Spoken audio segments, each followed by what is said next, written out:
discours qui est attendu aujourd'hui, c'est sur la 6e République. Vous avez le sentiment que les Français sont en attente comme priorité de cette 6e République où il faut tout changer? C'est un peu ça l'idée? Oui, écoutez, on en a tellement marre de toutes ces affaires qui polluent la campagne présidentielle.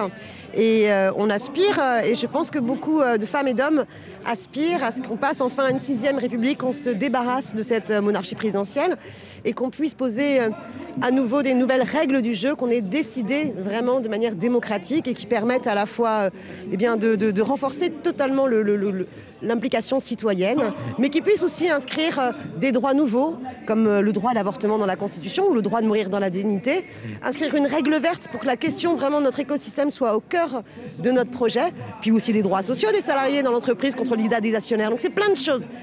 J'entends tout cela, simplement il y avait une question aussi.